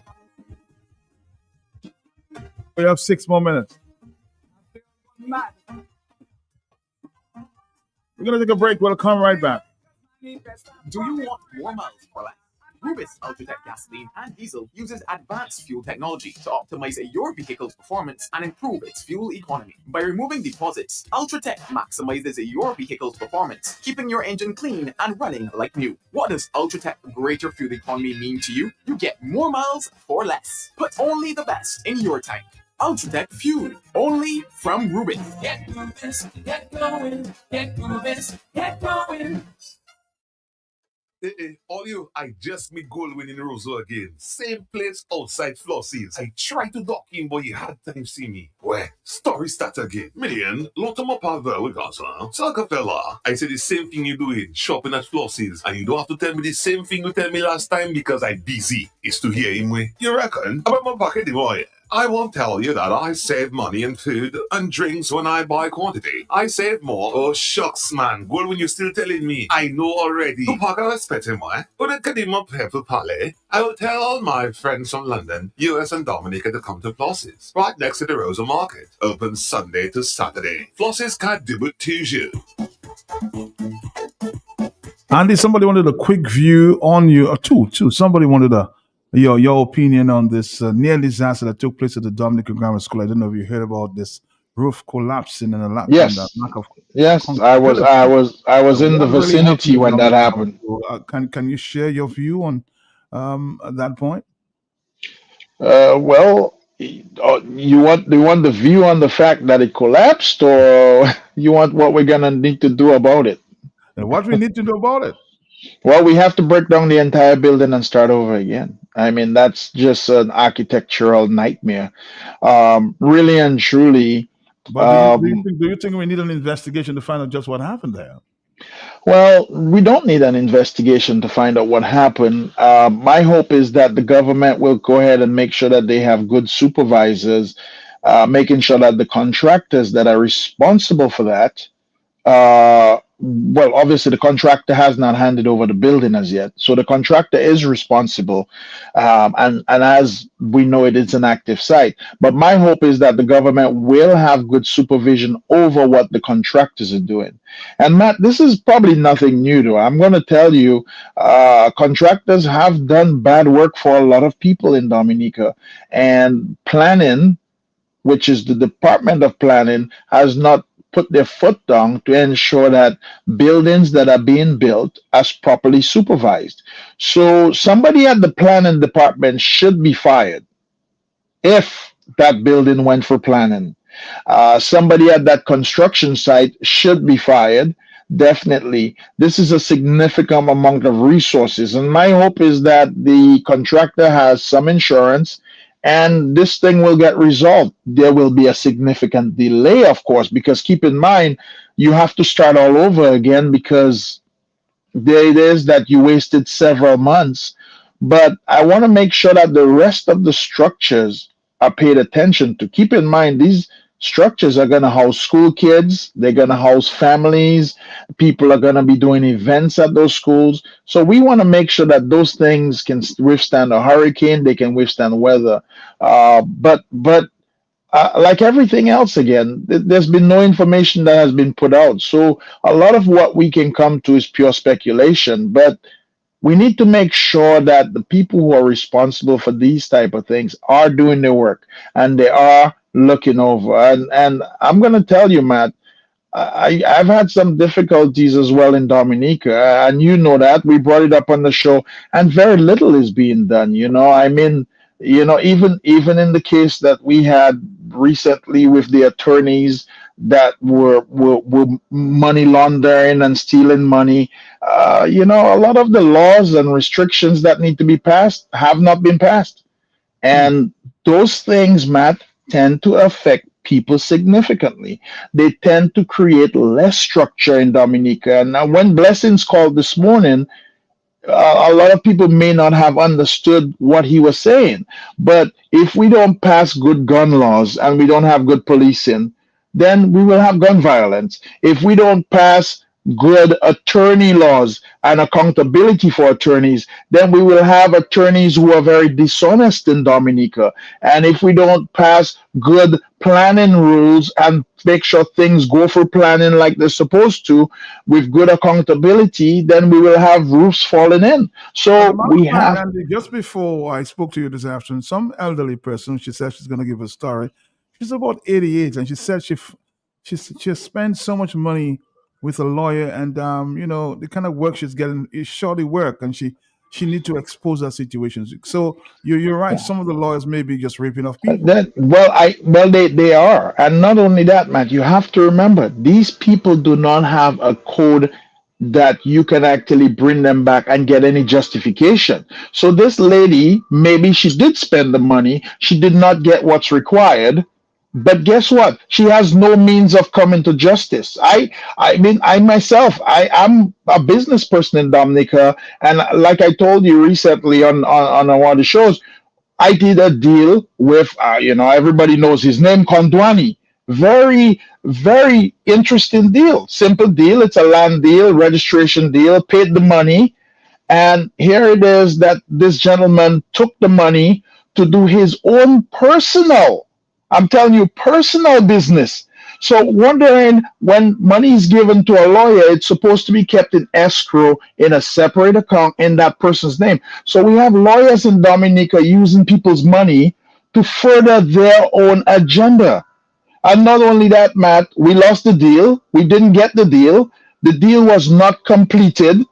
And up to today, the attorney does not have the money that he can furnish back to us. So what's going on with that? And there's nothing you can really do.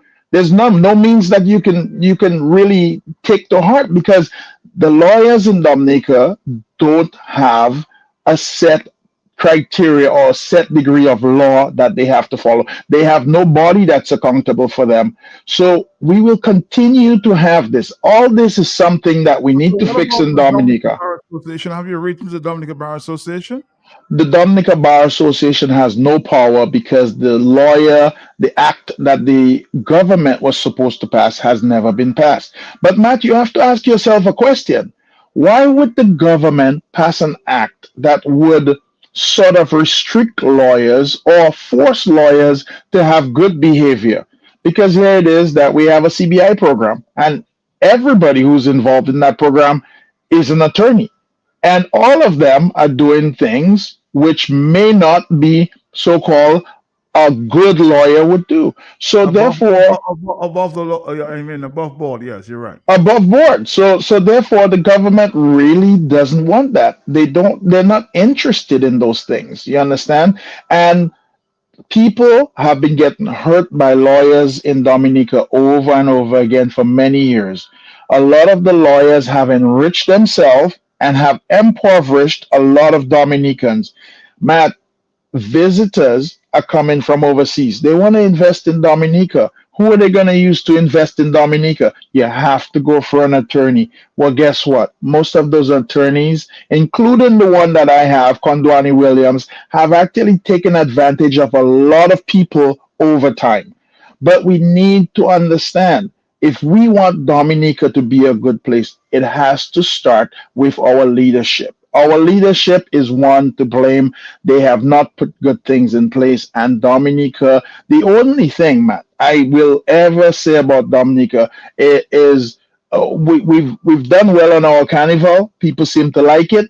We've done well on our festivals. People seem to like it. And they'll come over and over again. But other than that, we have not done well on very much else. And that's how we wrap it up here in the afternoon. I'm sure this legal conversation will continue sometime in the near future. But we're going to wrap it up here. It was a very interesting afternoon. As you said, we may have another conversation next week. You are available Yes, for what? I'm available the next 3 weeks. I'm all yours, Matt, every day if you need me. But I'll be here and I'll be talking about the issues and educating the public. Thank you, Andy. Anderson Jolly live there on StreamYard. Thank you, sir. Thank you. Appreciate it. Thank you. Just towards the end of that conversation, we can talk.